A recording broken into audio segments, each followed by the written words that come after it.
So where do we see the opportunity? Well, the interesting thing about minibuses is if you're an old person like myself, it's not an issue. I can just go and get in a minibus and drive it on my current driving licence. But most teachers are quite a bit younger than I am, and they're not able to do that. It's all about category D1. And so there's this huge opportunity where schools want perhaps one minibus simply to take children out to sports events, out to do school trips, that sort of thing. And they want their teachers to have the flexibility of being able to get in the vehicle and take the children out.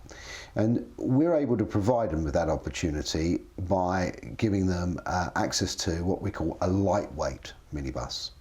So we've identified a number of very good coach works who can do lightweight conversions. And essentially what they're doing is they're taking an ordinary van and they're converting it obviously very professionally to enable them to put 17 seats in the vehicle, oftentimes wheelchair adaptation, wheelchair access, so that it's all inclusive.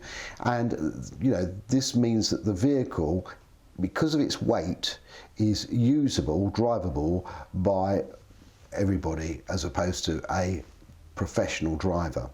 Now, having said that, a lot of schools are using professional drivers and running quite significant fleets of minibuses to bring children in from outside catchment area and actually running what you might call a professional transport department.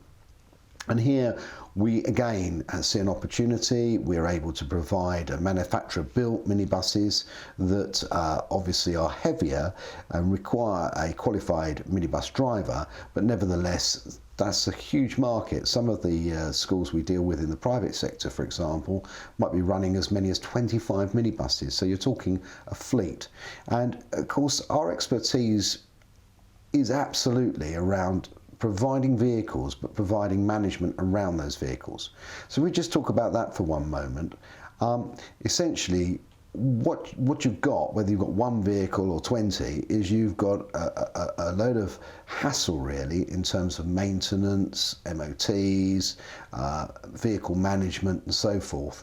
And this is something that clearly most schools aren't necessarily expert in. So what we try to do is encapsulate a full sort of package, as it were, around providing support and service and so forth, alongside the simple provision of the vehicle. And this is all wrapped up in a single monthly rental, which enables schools to budget and ensure that all risk associated with running that vehicle is with us and not the school.